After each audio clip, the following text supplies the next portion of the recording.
Welcome to Grandpa Hill's Stories. I am Grandpa Hill. For my children, my grandchildren, and all children, what you're about to hear really happened to me.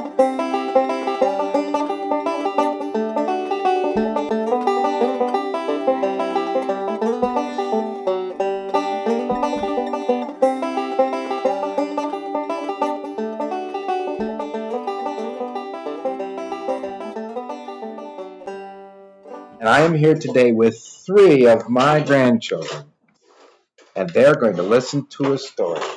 Actually, I'm here now with 6 of my grandchildren, and they're going to listen to a story. The name of this story is Lots of Bunnies. Lots of bunnies. When I was a boy, about 7 years old maybe, I had lots of bunnies. I'm here. I had bunnies every year, all year. Almost every day of my life, there was a bunny where I lived in Rochester, Michigan. My dad, he raised bunnies. They gave birth and they had bunnies in a cage. And then when they got bigger, we sold them. And when they got bigger, we ate them. So you sold them as pets? Yeah, we would sell them for pets or for me. And then they would have, but these bunnies, has anyone ever held a bunny? What's a hound? Held a bunny. Yeah, they're very soft and they're very cuddly. Yeah. And as a child, I played with the bunnies. And my brother Gerry played with the bunnies. And my sister Eileen played with the bunnies. Eileen. And my brother Eugene played with the bunnies. And one of the games we played with the bunnies was called Hide the Bunny. Hide the Bunny game. So each player in the game would get a bunny of their very own that they would hide. And then all the players, after you hit all the bunnies, then all the players in the game would go looking for the other person's bunny. And the last bunny found, if that was your bunny, then you won the game.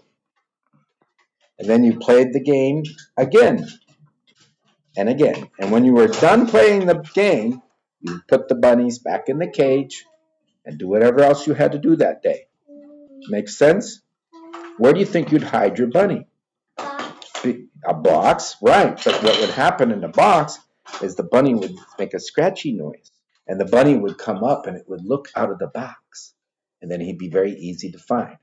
I would put my bunny in the little boat that my dad had. But it also would hide under the seats of the boat. But then it would come up and it would look out the side. Because eventually the bunnies are curious and they don't want to just sit in a boat. No. Or I would hide my bunny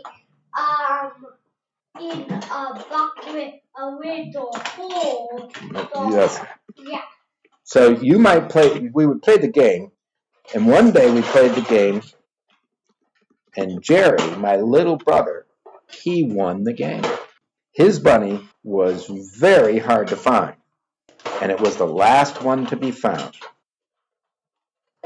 He hid his bunny in a very unusual place. He hid it in a coffee can. Yeah, like a metal can that your dad would have coffee in. And the can was not very big.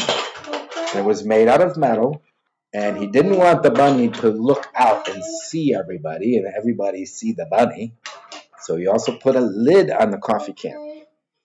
And with a lid on the coffee can, what do you think happened? It died. It died. The bunny rabbit died. And we were very sad about the bunny rabbit dying. And we were also upset that we had, our actions, what we did, had killed a bunny. So, is that the end of the story? Yeah. No, that's not the end of the story. It isn't. something very, very, very good happened because of that situation where the bunny died. The very next week, my brother Gerry was playing with neighbor kids, and they were playing hide the kid, which is like hide and go seek. Have you ever played hide and go seek? Yeah, I think you all have hidden it. You've hidden yourself, right? And one of these little girls that was playing the game, she wanted to hide in a refrigerator.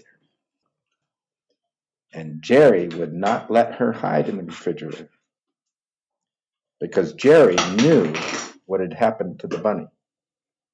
And he knew that that would happen to the little girl. Because nobody there was going to be able to open that refrigerator. They're all little kids. And the refrigerator was down on its back. So you'd have to open the door and get in. And then once you get in, you don't get out. You can die. So what we learned, what Gerry learned, was that you really can never hide.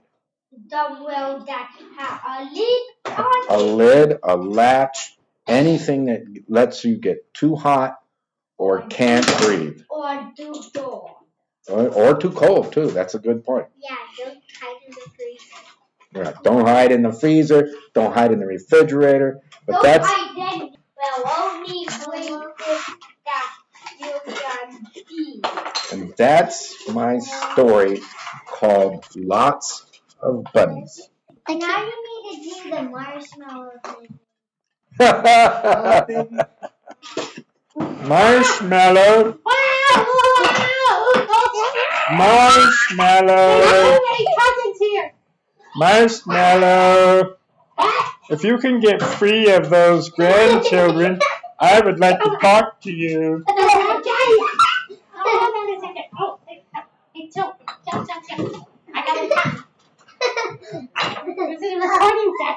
Marshmallow. Yes. I'm pretty sad about that bunny that died. Oh, yeah, me too. I have some good friends who are bunnies. Yeah, that's nice, but that bunny died. Yeah. But hey, the little girl didn't die. Oh yeah, I'm pretty happy about that, but the bunny died. Gorf, Gerry learned his lesson about breathing and the need for air to live. Then he knew the little girl would die if she got into the refrigerator and hid there. Yeah, Gorf, you got it. Marshmallow, Yes? I'm not so sad about the bunny anymore. I thought about it and I learned a lesson too. I won't hide away where I can't breathe. And I will help Grandpa, his children, and his grandchildren, and all children to play safely and never hide in containers or spaces that have lids and latches that could close on them. So, like, no hiding in coolers. Nope, no coolers. Nope. Refrigerators? No. Clothes dryers. Nope. Darn it. Well, where can I hide, Gorf? Behind trees. Yeah. Oh, great. In a basket? Yeah. Behind furniture? Yeah. Marshmallow, where are you? Under here.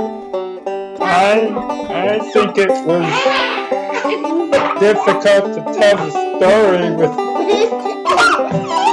happy grandchildren. Yeah, they're too happy. Is that possible? I don't think so. I think we'll have to finish the recording later.